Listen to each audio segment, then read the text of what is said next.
So I'm not through with this book yet that I'm currently reading. And I normally wait till I'm completely finished to do my little recap and tell you guys about what I've been reading. But I wanted to give you guys a little sneak peek. So I've been reading Talking to Strangers, which is Malcolm Gladwell's latest book. Malcolm Gladwell, for those of you that don't know, is the host of the Revisionist History podcast. He is a multiple-time New York Times bestselling author. He wrote books like Outliers, which I believe I covered here on this podcast, David and Goliath, the book Blink, which is actually the first book of his that I ever read, which I believe my brother put me onto years ago. And this is his latest work, Talking to Strangers. And I'm still not done with the book, so I'm still like processing and synthesizing the higher level purpose of it, which I believe has to do with what Gladwell argues as, quote, something is very wrong with the tools and strategies we use to make sense of the people we don't know. And because we don't know how to talk to strangers, we are inviting conflict and misunderstanding in ways that have a profound effect on our lives and our world. End quote. And he tries to drive that, I guess, thesis home by telling us about these really interesting stories that are rooted in miscommunication. He opens up with the sad story of Sandra Bland, which is the story of a 28-year-old black woman that was pulling out of a university, I believe, on an interview that she was on, a job interview that she was on, and is pulled over by a white police officer. This happened in Texas. He pulls her over, stating that she did not signal when she changed lanes. Off the bat, the way that they are communicating with each other seems confrontational. And there's both dash cam footage of the complete event as well as Sandra Bland's cell phone footage of this complete event, which took place in July of 2015. So off rip, it's confrontational, which ties into larger discussions, happening now around the need for additional training for police officers specific to like de-escalation training. This incident, this altercation, this event is a perfect use case to prove the need for that. So he goes on to what from my perspective seemed like an unnecessary kind of like egging her on or like poking at her, saying things like, "Why do you sound so irritated?" And she responds to him saying, "You sped up behind me as soon as I pulled out of the university. So I pulled over to the right to let you pass because I thought that's what you wanted. And you pulled me over for not signaling. So yes, I'm a little irritated." And then he just responds, "Are you done?" And she responds, "You asked me why I sounded irritated and I answered. So now, yes, I'm done." So it's this type of attitude that just continues to like ratchet up on both sides. Then, and the onus, by the way, just to be clear, to not allow it to ratchet up and to de-escalate the situation is on the police officer. That's what I would expect should be the result of good training, proper training. The type of training that would also weed out the type of person from this position, from this job, from this function of being a police officer to protect and that is there to protect and serve. The type of training that would weed out the type of person that would go on the power trip that this officer clearly went on when he allowed his ego to get tied into this situation.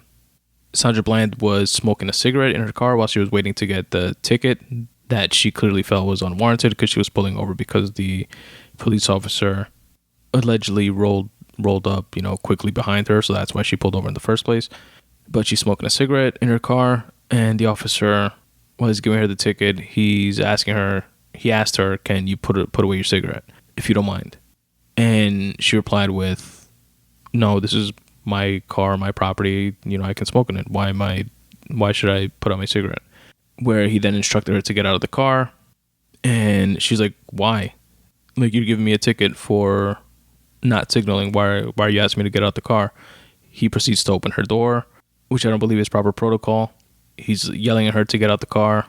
She's saying, "Why am I being detained if you give me a ticket for not signaling?" And he continues just to double down, triple down, quadruple down. Get out the car, yelling at her, pulls out a taser points it at her. She complies. She gets out the car, but she's like, what the fuck? Long story short, she gets arrested. 3 days later, still in jail. She's found hung in the jail. Again, 3 days later for a quote-unquote routine traffic stop. And they find that she committed suicide 3 days later. Now, the police officer in this case stated that he was in fear for his life, which is why he arrested her. I believe claiming that he thought that she had a weapon or something like that. Although that tidbit I'm not completely clear on. But he did say that he was in fear for his life, for his safety. But when her cell phone video footage came out, it clearly recorded him stating, put away your phone, put away your cell phone. And that was used to refute his initial claim that he was in fear for his safety. Also, from seeing the footage from a body language perspective, from the perspective of what was said by both the police officer and Sandra Bland, she wasn't threatening in any way. At most, she was asking questions and which were related to, why the fuck are you taking me out of my car? The police officer in this case was actually indicted in 2016 for falsely claiming that he was in fear for his safety. But then in 2017, a year after that, the charges were dismissed in exchange for him agreeing to never work in law enforcement again. So Gladwell, depicts the nuances of this story and really puts a magnifying glass on how these two strangers are speaking to each other and where exactly things went wrong and how they could have been avoided. And he does this with a ton of other interesting stories. Like with one of the most interesting stories that he went into, which is of a CIA agent, which was actually a double agent for many, many, many, many years, rising the ranks of the CIA, the Central Intelligence Agency, while being an agent for Fidel Castro from Cuba. And it's a fascinating story. I actually heard it before on his podcast, Revisionist History podcast, but it's part of this book as well. And it's not like some conspiracy theory type shit. It's factual, actual events, like egg on the face, black eye, stain on the reputation of the CIA historically. And several agents that worked with her were interviewed, including the one that ultimately discovered that she was a double agent. And it's just wild shit. There's stories about Neville Chamberlain and him trusting Adolf Hitler and how that helped facilitate Hitler's eventual rise to power. There's stories about Bernie Madoff, the financial investor and Ponzi scheme guy, the poet Sylvia Plath. He does a really interesting breakdown of the show, of an episode or a scene of an episode of the show Friends, the sitcom, and he does this interesting breakdown with a psychologist of, I believe it was a psychologist, some ist, that breaks down how really good actors can match up what they're saying with their facial expressions. And if you happen to see this particular scene of this show and mute the TV, you can pretty much follow along with the plot based on those facial expressions. And he interviews scientists and criminologists and psychologists and military psychologists, and it's a dope read so far, and I'll definitely circle back to tell you guys more about it once I complete it. Again, that's Talking to Strangers by Malcolm Gladwell.